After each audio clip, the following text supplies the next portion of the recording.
তোমার ভালোবাসা বিবি আছে বাড়িতে, তোমার ভালোবাসা স্ত্রী আছে, আপনি বানসার চক চলে গেলেন, বিবির জন্য যদি 5 টাকা দামের একটা বিস্কিট নিয়ে বাড়িতে এলেন, আসার পর বিবিকে যদি বলেন, বিবিরা তোমার জন্য আমি বিস্কিট এনেছি রে বিবি, তোমার জন্য আমি মিষ্টি এনেছি, তোমার জন্য আমি অমুক তমুক এসেছি, দয়ার নবী বলেছেন, যদি নেকি মনে করে কোন আল্লাহর বান্দা, আল্লাহর বান্দি বিবির মুখে এখন বিস্কিট দিতে পারে, যদি বিস্কিট না জোটে নেকি মনে করে, যদি কোনো আল্লাহর বান্দা ওয়াল থেকে 1 গ্লাস পানি নিয়েছে, যদি মহব্বত ভালোবাসা দিয়ে বিবির মুখে যদি 1 ঢোক পানি দিতে পারে, নবী আমার বলেছেন এটা হলো সাদকা।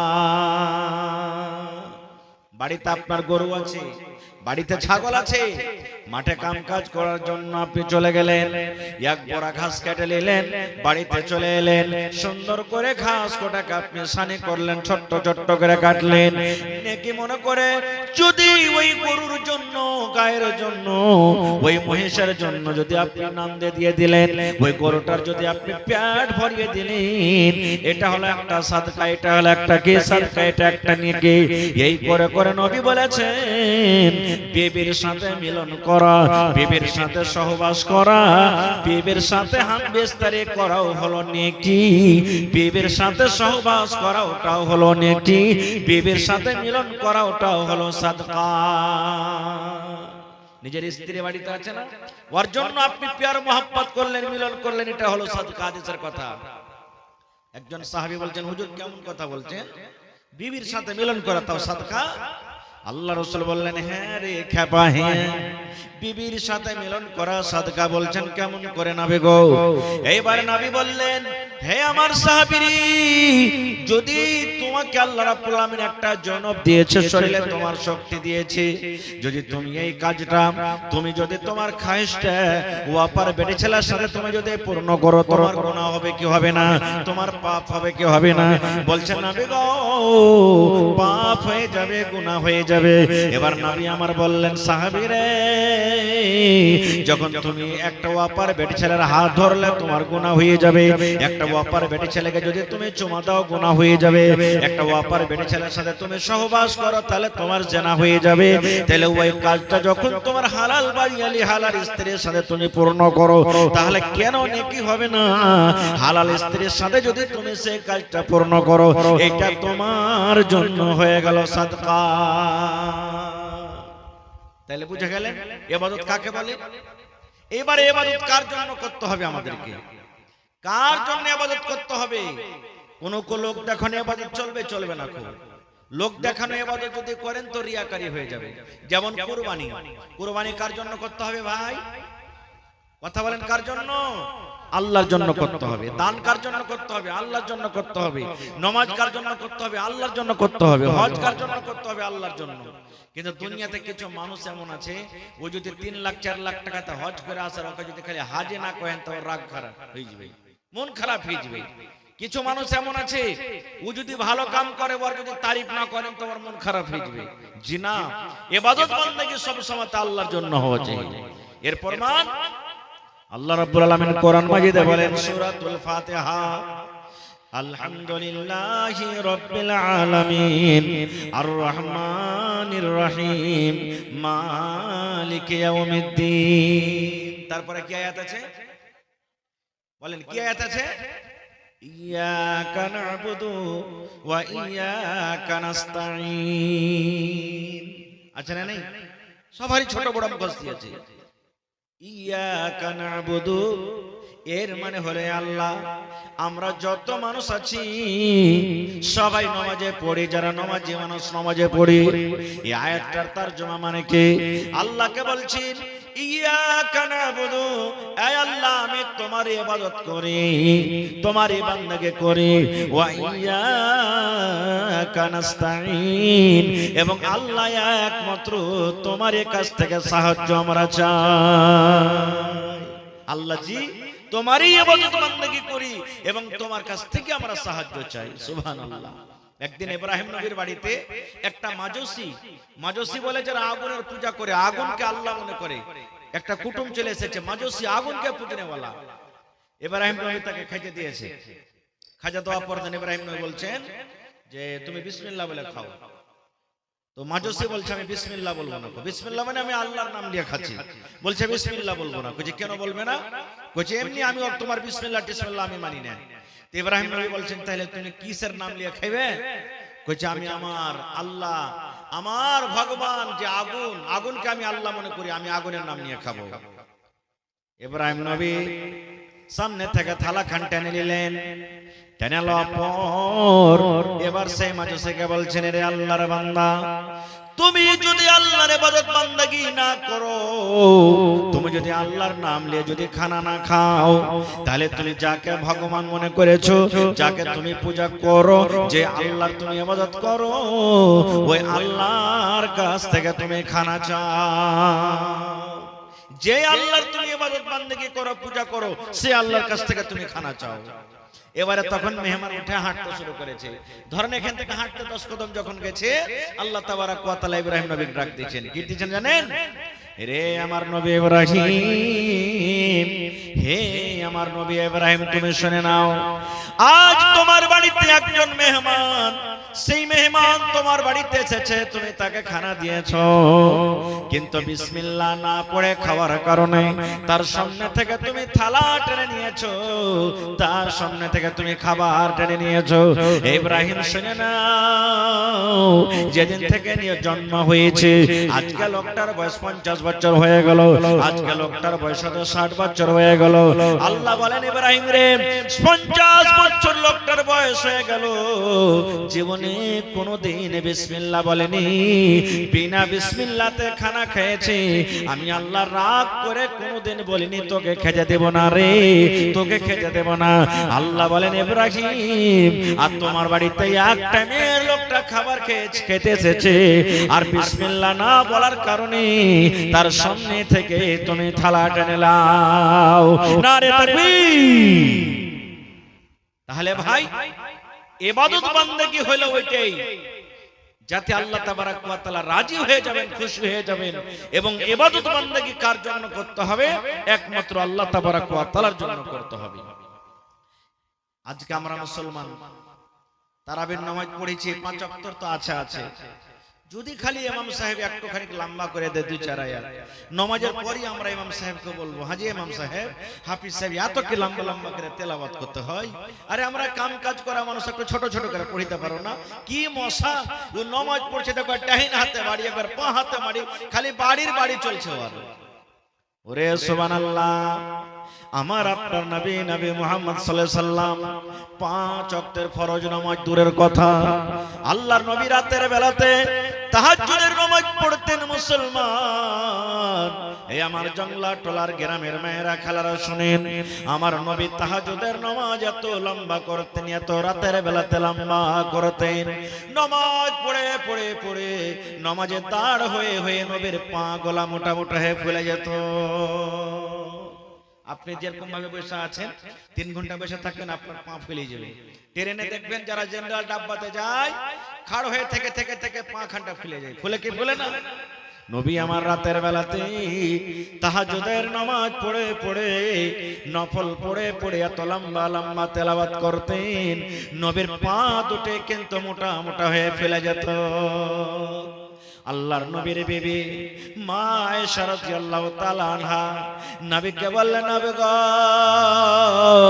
আল্লাহ রাব্বুল আমিন আপনার আগেকার গুনাহ maaf করে দিয়েছেন গো নবীজি, আল্লাহ আপনার পিছনের গুনাহ maaf করে দিয়েছেন। আল্লাহ নবী গো, আগেকার গুনাহ আল্লাহ maaf করে দিয়েছেন, পিছনের গুনাহ maaf করে দিয়েছেন গো দয়ার নবী। তবে এত কষ্ট করে করে করে করে কেন আপনি ইবাদত বান্দেগি করেন? দেখেন এত লম্বা লম্বা তেলাওয়াত করেন নবী গো, তেলাওয়াতের কারণে আপনার পা মোটা মোটা হয়ে ফেলে যায়। নবীজি, কেন আপনি এত কষ্ট করছেন? আপনার তো আল্লাহ আগে কারো গুনাহ maaf, পিছে কারো গুনাহ maaf, সব গুনাহ maaf করে দিয়েছেন। আপনি তো গুনাহ থেকে মাসুম, তো কি কারণে এত লম্বা লম্বা ইবাদত করছেন? নবী আমার কি বলেছিলেন জানেন? এই আমার ভাইরা খালারা শুনেন, আল্লাহর নবী বিবির কথাটা শুনে বলছেন, আয়েশা রে, আন আকুনা আবদান শাকুরা। আয়েশা, আল্লাহ যে আমার গুনাহকে maaf করে দিয়েছেন, তবে আল্লাহ রাব্বুল আমিনের কি আমি শুকরিয়া আদায় করব না? আল্লাহর শুকরগুজার বান্দা আমি হব না? আল্লাহ যে আমার গুনাহকে maaf করেছেন, তো কি আল্লাহর আমি শুকরিয়া আদায় করব না? এ ভাই আমার মায়েরা খালারা, যদি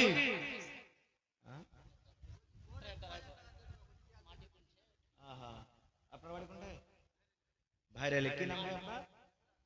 ইসরাফিল ভাই আমার, দেখেন ভাইরালে বাড়ি আমার ভাই মাটি ডুহিছে, 2000 টাকা দিলেন, ইনশাআল্লাহ সকালে দিয়ে দিবেন, আমি দোয়া করে দিয়েছি, লেখা রাখেন একটু। এবার আপনাকে বলি ভাইরে, আল্লাহর নবীর গুনাহ আগে কারো মা, পিছে কারো গুনাহ মা।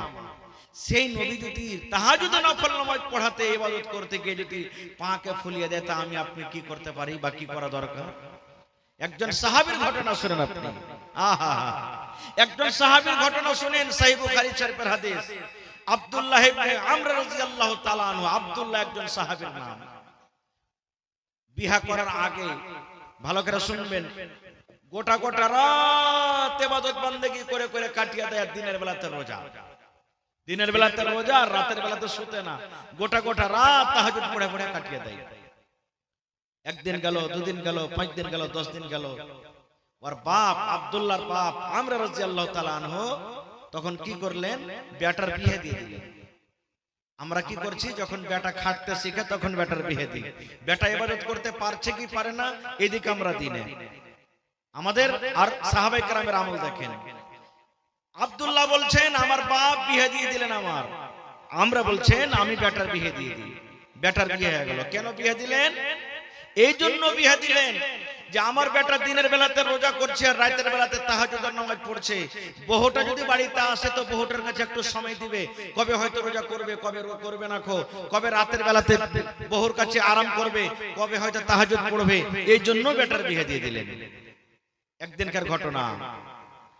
এবার আমরা রাদিয়াল্লাহু তাআলা আনহু, আব্দুল্লাহর বাপ বহুকে যায় বলছেন, বহুকে খবর লিখেন, মারে কেমন আছো রে মা, তুমি কেমন আছো মা, তুমি কেমন আছো? এই জন্য আপনারা কো বলি বহুর খবর নেবেন। যদি কোনো শ্বশুর বহুর খবর নেয় তো আর কোনো হবে না।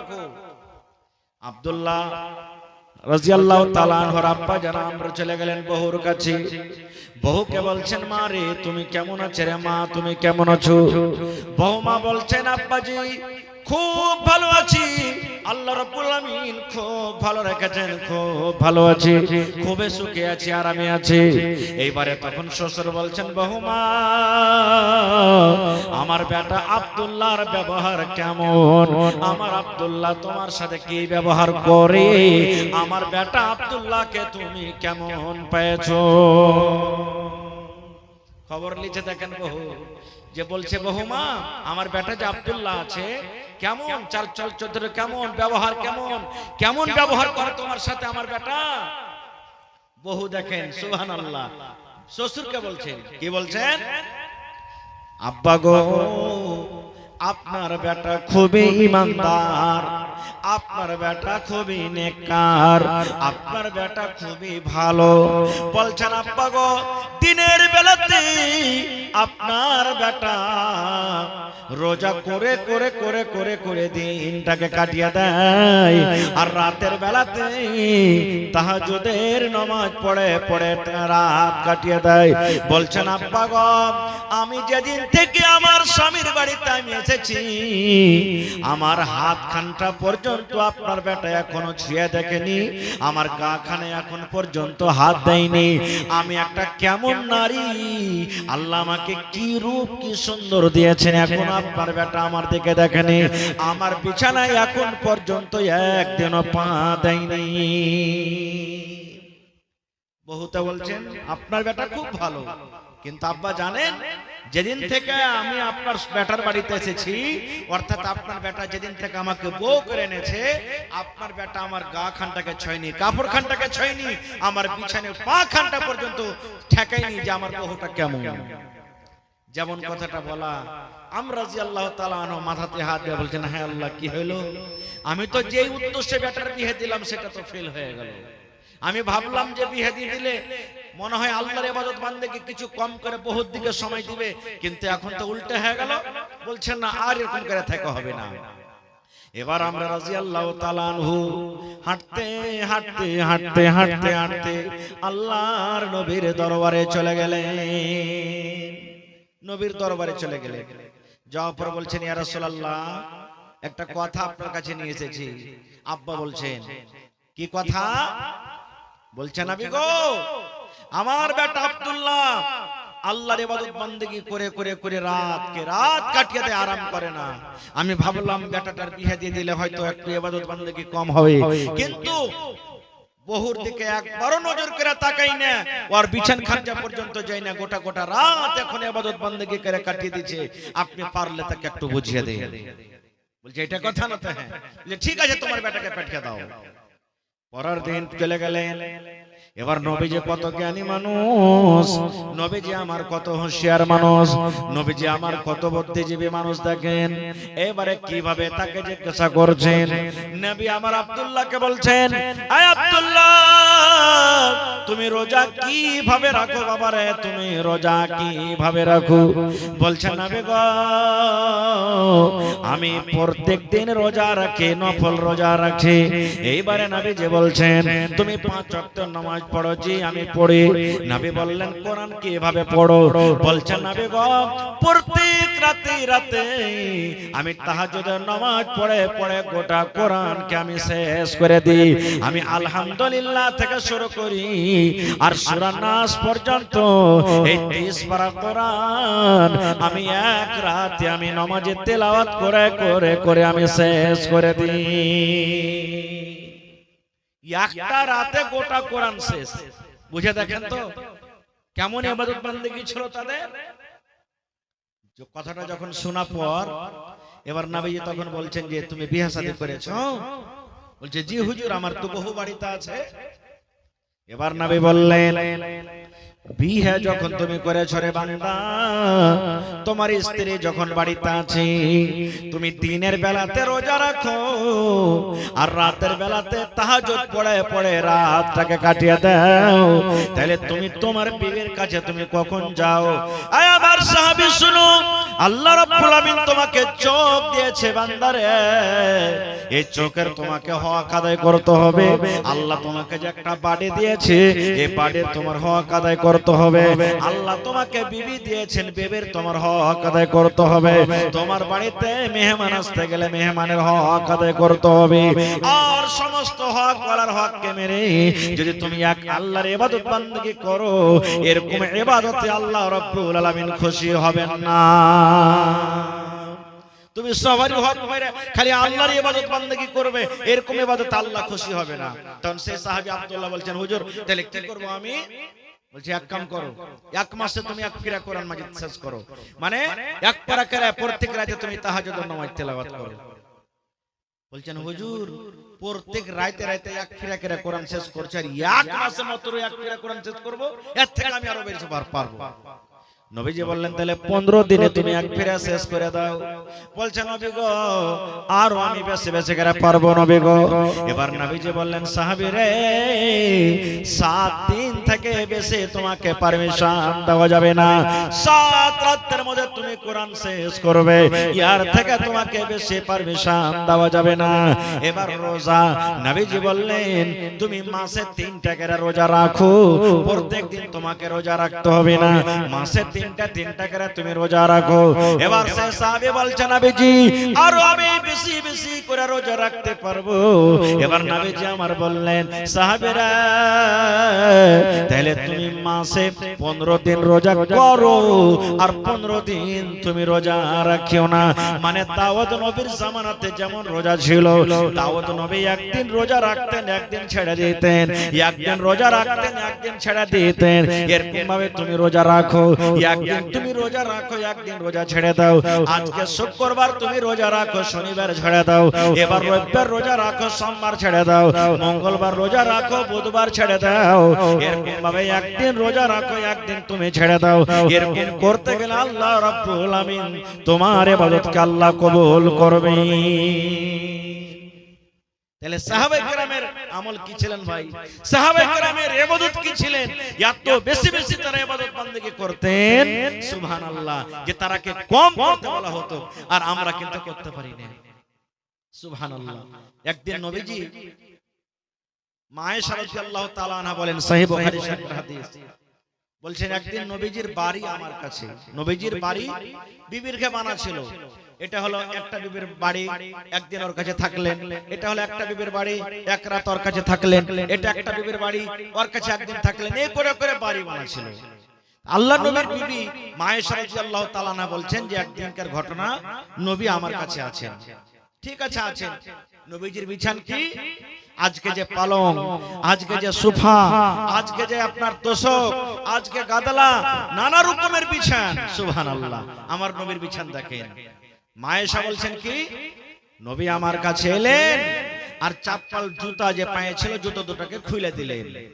খুলে দেওয়ার পর নবীজি এখানটা বড় ধরনের চাদর গায়ে দিয়েছিলেন, যেমন আমরা শাল গাঢ় কাপড় গায়ে দিই না চাদর, এরকম ধরনের চাদর গায়ে দিয়েছিলেন। বিছান নাই। আহা, মা আয়েশা বলেন যে চাদর খান নবী গায়ে দিয়েছেন, অর্ধেক চাদর নবীজি নিজের গতরের উপরে রাখলেন আর চাদরের অর্ধেকটা নবীজি নিজের পিঠের তলাতে বিছান লাগিয়ে দিলেন। কত গরিব মানুষ দেখেন। একটাই চাদর আধখানি গায়ে দিলেন আর আধখানি বিছিয়ে দিলেন। মা আয়েশা বলছেন আমিও নবীর পাঞ্জারে ঘুমিয়ে গেলাম। ঠিক রাত 12, 1টা, 2টা যখন হয়ে গেল, নবীজি আমার দিকে তাকিয়ে দেখেন আমার বিবি আয়েশা মানে ঘুমিয়ে গেছে কি যায়নি কিংবা চেতন হয়ে আছে। এবার নবীজি দেখলেন আমার বিবি আয়েশা ঘুমিয়ে গেছে, চেতন হয়ে না। এবার নবীজি বলছেন, মা আয়েশা বলেন যে নবীজি আস্তে আস্তে করে বিছানা থেকে উঠলেন, একবারে আস্তে আস্তে, যেন আমার বিবি জানতে না পারে, আমার বিবি আয়েশা চেতন না হয়ে যায়। কিন্তু মা আয়েশা বলছেন আমি কিন্তু চেতন হয়ে আছি, আমি নবীকে জানতে দিই না যে আমি চেতন হয়ে আছি কি আমি নিন পারছি, আমি জানতে দিই না। মা আয়েশা বলেন আস্তে আস্তে করে নবীজি বিছানা থেকে উঠলেন, জুতা পায়ে দিলেন, এবার দুয়ারটাকে খুললেন আর খোলার পর আস্তে করে ঝাপখানটাকে সাটিয়ে আবার নবীজি হাঁটতে লাগলেন। কোথায়? একবারে জান্নাতুল বাকি কবরস্থানের দিকে হাঁটতে লাগলেন। মা আয়েশা বলছেন আমার মন কিন্তু খুব খারাপ হয়ে গেল। কি খারাপ হলো জানেন? এই মন খারাপ হলো, আমি উল্টা বুঝলাম যে আজ হলো আমার বাড়িতে নবীজির বাড়ি, আমার ঘরে বাড়ি, আর এত রাতে নবীজি আমাকে বাদ দিয়ে অন্য বিবির কাছে মনে হয়ে যাচ্ছে, আমার মনটা কিন্তু খুব খারাপ হয়ে গেল। আমিও তখন মা আয়েশা বলছেন পিছনে পিছনে নবীর হাঁটতে লাগলাম, দেখি নবীজি কোন জায়গাতে গেছে, কার বাড়িতে গেছে, হাঁটতে লাগলেন। ওরে সুবহানাল্লাহ। এ আমার ভাইরা মায়েরা খালারা শুনেন কত সুন্দর হাদিস। মা আয়েশা বলেন নবী আমার আগে আগে হেঁটে যান আর আমি নবীর বিবি পিছনে পিছনে হেঁটে যাই। নবীজি কিন্তু মনে হয় জানতে পারেন না। মা আয়েশা বলেন এরকম ভাবে আমি হেঁটে যাই। হাঁটতে হাঁটতে নবীজি কবরস্থান চলে গেলেন। কখন? রাতের বেলাতে। আপনি যদি আমাকে বলেন, আমি যদি আপনাকে বলি আপনাকে যে আঞ্জর পাঞ্জর কবরস্থান আছে জানতো একাই কেউ যেতে পারবো যে ভাই? কেউ যেতে পারবো না, আপনারা আমরা কবরস্থান যেতে পারবো না ডরের কারণে। কিন্তু মা আয়েশা বলেন হাঁটতে হাঁটতে নবীজি চলে গেলেন কবরস্থান। দু হাত তুলে দিলেন, দু হাত তুলে নবীজি দোয়া করলেন। দোয়া করতে করতে করতে করতে নবীর যখন দোয়া শেষ হয়ে গেল, এবার মা আয়েশা বলেন আমি নবীকে দেখে এবার ঘরের দিকে আমি হাঁটতে লাগলাম। নবীজি ধপ ধপ ধপ ধপ ধপ করে হাঁটে, আমি আয়েশা ধপ ধপ ধপ করে হাঁটলাম। মা আয়েশা বলেন আল্লাহর নবী মাঝে মাঝে যখন দৌড়াতে লাগলেন, এবার মা আয়েশা বলেন আমিও ধপ ধপ ধপ ধপ করে দৌড়াতে লাগলাম। নবীজি কিন্তু দেখে নিয়েছে যে আমার কেউ পিছা করছে, এটা আমার বিবি আয়েশার মতন লাগছে। এবার মা আয়েশা বলছেন নবীর ঘরে আসতে না আসতে আমি যে আঁকাবাঁকা শুতে গেছি। এবার আপনাকে একটা প্রশ্ন করি, কোন মানুষ যদি বাইরে থেকে দৌড়িয়ে আসে তো শরীরটা বা ওর শ্বাসটা হ্যাঁস ফ্যাঁস করবে কি করবে না? করবে না? করবে না ভাই? করবে। এবার নবীজির আসা না আসার আগে মা আয়েশা কিন্তু শুতে গেছে বিছানে, শ্বাসটা কিন্তু মোটা মোটা হয়ে ফুলছে। এবার নবীজি আয়েশাকে বলছেন বিবি রে তুমি কোথায় গেছিলে রে বিবি, তোমার শ্বাসটা কেন ফুলছে তুমি দয়া করে বলো তো। কি ব্যাপার আয়েশা, তোমার শ্বাসটা ফুলছে কারণটা কি? মা আয়েশা তখন বলছেন যে না কই না তো, না না আমি তো শুতে আছি, আমার কোনো শ্বাসটা ফুলে না।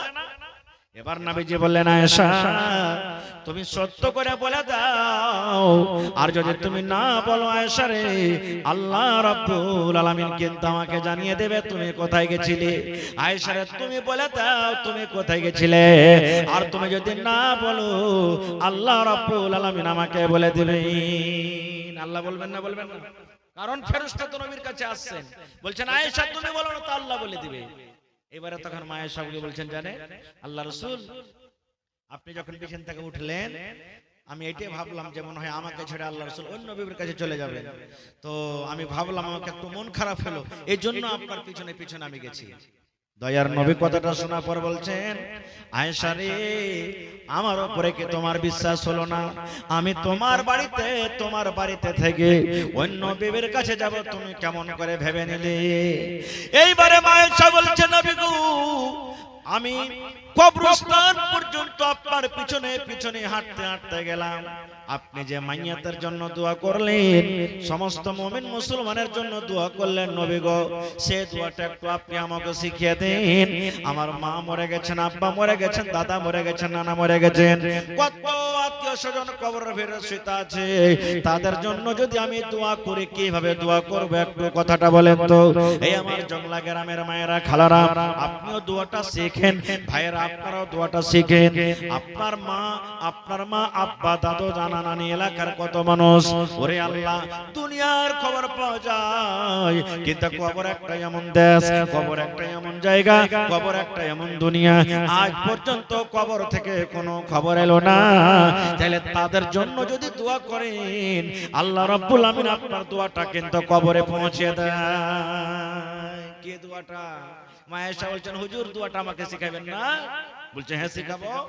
নবীজি বললেন তাহলে পড়ো, আসসালামু আলাইকুম আহলাত দিয়ারি মিনাল মুমিনিনা ওয়াল মুসলিমিন ওয়া ইয়ারহামুল্লাহুল মুস্তাকদিমিন ওয়াল মুস্তাখিরিন ওয়া ইন্না ইনশাআল্লাহু বিকুম লালাহিকুন নাসআলুল্লাহ লানা ওয়া লাকুমুল আফিয়া।